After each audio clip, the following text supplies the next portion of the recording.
In this video, we're talking about how to build and sustain elite habits. Let's do it. I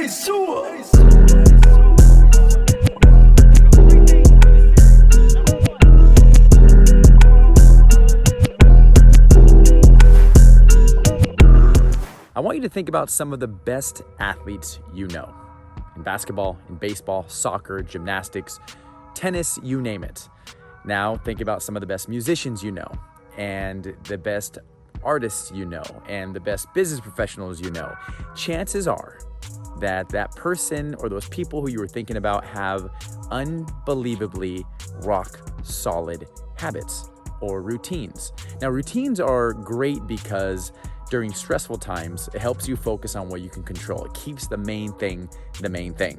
It's also good for the opposite moments, the moments where you have all the time in the world. It's rocket fuel to productivity. Routines can be cultivated, they can be developed, and the trap is to take a routine from someone who's really good at what they do and adopt it to yourself. You can't do that because circumstances are different. Their level of mastery is different. Their age is different. Their biological makeup is completely different. Even you. The routines that you had when you were single are going to be different than when you're married. The routines you had when you were in high school are different than college. The routines you had when you're a minor leaguer is different than the routines you have when you're a big leaguer. Sorry, you're here like the crickets, all the nature around here in Florida. And so what I want to give you today are 7 principles on how to build a routine for you, for your circumstances, right here, right now. So here are 7 things to keep in mind as you build and sustain your own routine. So principle number 1 is you want to build routines around things that matter to you. If fitness is important to you, then you want to build routines around working out, nutrition, and sleep. If relationships are important to you, you want to build a routine around those relationships and how to strengthen those relationships. If learning is important to you, you want to build routines around reading books, listening to podcasts, writing down your notes, reviewing those notes. So identify in your life what matters to you, and then build routines around those things. Principle number 2 is you want to create constraints. Now, constraints, when you hear them at first, it sounds like rules that handcuff you to the status quo, or rules that handcuff you to being a robot.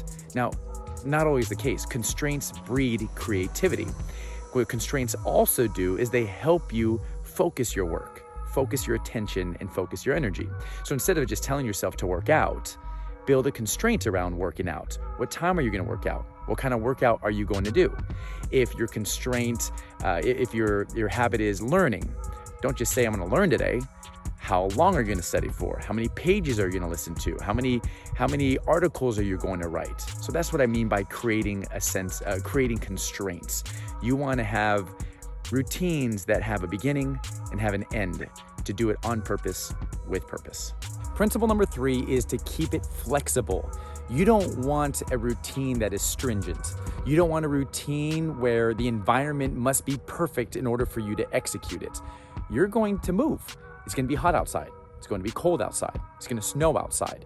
You're going to have family over. You're going to be visiting family. You're going to be visiting friends. You're going to be sleeping in hotels. And so you want your routine to be flexible, something that's adaptable and something that you can execute regardless of the circumstances. Now, a corollary principle to that is to keep it simple. You want your routine to be something that, like I said, you can execute anytime, anywhere. You have to understand that things are going to change. You might not have a lot of time. You might be sick one day. You might be in a situation or a place where you don't have a gym, where you don't have a book. So how are you going to execute it? Principle number 5 is embracing the power of compounding. The purpose of your routine is to not necessarily reap the benefits in the here and now, although you will have benefits in the here and now. It'll help you with a sense of peace. It'll help you with a sense of accomplishment, sense of motivation, perceived progression. It'll get you better. It'll quiet your mind. All those things are great. But there are also secondary, long-term benefits that come from routines. It's the compounding effect. It's the doing little by little that will lead to a lot of benefit. And so remember, if you are not seeing the benefits of your routine in the here and now, stick with it. especially if you went through the rigorous process to establish this routine. What I see a lot of times is people throw out the routine when they don't see immediate benefits. They've only been doing it for a week. You've only been doing it for a month. Stick with it because the benefit comes long term. Embrace the power of compounding. Principle number 6 is your routine can change. Just like you can change your mind, you can change your routine. Your purpose changes, your circumstance change, your goals change, your body changes, your team changes, your desires, your motive, everything changes. And so don't be so stuck and handcuffed to your routine that it causes you to not reap the benefits of it. There was an athlete I was working with one time who prided himself on his grittiness, his determination, his stick-to-itiveness. But what happened was there's a shadow side to that. There was a moment where his process had to change, but he was so stuck in his ways that he didn't change it. And so I had to help him reframe changing his routine. Instead of looking at it as you're a quitter and you're throwing away your routine, you don't have grit, so you have to throw it away. He had to reframe his mindset around it by saying, I'm pivoting, I'm getting better. I'm changing my routine, not because I'm a quitter, but because there's a more productive way. Another thing we did is we didn't throw his routine in the trash. We symbolically put it on the shelf because I told him that there's gonna come a time where maybe in his career, we need to go back and pull that routine back down. And he liked that. He liked this notion that he's not throwing the routine away, he's just putting it on a shelf and creating a new one, knowing that he might go back to that old routine. Routines are like clothes. If it's cold outside, you're gonna wear a certain outfit. If it's hot outside, you're gonna wear a different outfit. Be aware of the changing culture and the temperature of your situation because that might require you to change your routine. And principle number 7 is to forgive yourself. There's gonna come a point where your routine is automized. It's intrinsically motivating. You don't even have to think about executing it. It's part of who you are. It's gonna be so tied to your identity that the fact of executing the routine is the joy itself. This is called autotelic experience, where your routine is the joy. It's not the results you're going after, it's the actual execution of your routine. But there are going to be days where you cannot execute it. There's going to be moments where you don't have enough time. You don't have enough space. No matter how simple you made it, no matter how adaptable you are, you're just not going to be able to do it. Forgive yourself in those moments. Know that happens, life happens, and missing your routine doesn't need to lead to a ruined day, a ruined week. Just pick it up again the next day.